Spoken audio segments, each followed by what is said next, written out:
আসসালামু আলাইকুম রহমতুল্লাহ। সম্মানিত প্রিয় বন্ধুগণ, আলহামদুলিল্লাহ, কি সুন্দর একটি দৃশ্য দেখেন আপনারা।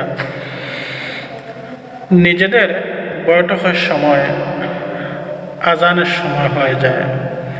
বাংলাদেশ জামাত ইসলামের আমির, একটা দলের প্রধান, দেখেন তিনি নিজে আজান দিচ্ছেন।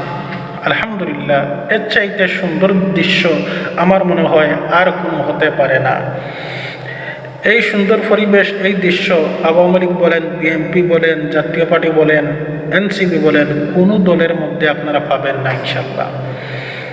তো বাংলাদেশ জামাত ইসলামের আমির সাহেব তিনি নিজে আজান দিচ্ছেন, আর খেলাফত মজলিসের আল্লামা মামুনুল হক, হেফাজত ইসলামের আল্লামা মামুনুল হক তিনি নিজে ইমামতি করতেছেন। আলহামদুলিল্লাহ, কি সুন্দর দৃশ্য।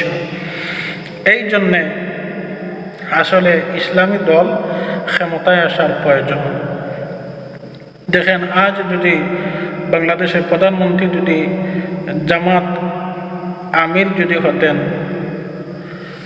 তাহলে আরো সুন্দর লাগতো, দেশটা কত সুন্দর চলতো আলহামদুলিল্লাহ। কিন্তু চুরের দলেরা চুরি করে তারা ক্ষমতায় গেছে।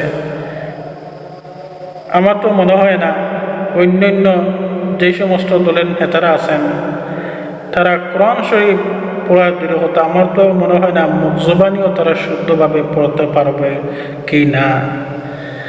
কিন্তু দেখেন, বাংলাদেশ জামাত ইসলামের প্রতিটা কর্মী বলেন একজন আলেমের সমতুল্য বা একজন আলেম, এরা যদি ক্ষমতায় যায় কোনোদিনও দুর্নীতি হওয়ার আশঙ্কা সম্ভাবনা নেই ইনশাল্লাহ। আর দেখেন, আজ হোক কাল হোক, একদিন না একদিন এই দেশ জামাত ইসলামের হাতে যাবে। এই দেশ জামাত ইসলাম একদিন রাষ্ট্রীয় পরিচালনা করবে। বাতিলরা দেশ ছেড়ে পালাবে ইনশাল্লাহ। দেখবেন, কোনো বাতিলদের, স্বৈরাচারীদের ঠাঁই এই বাংলাদেশে হবে না। এই সময় আসতেছে, আর বেশি দূরে নয়, অল্প দিনের মধ্যে আপনারা দেখতে পারবেন ইনশাল্লাহ। সবাই সুস্থ থাকেন, ভালো থাকেন। আসসালামু আলাইকুম রহমতুল্লাহ।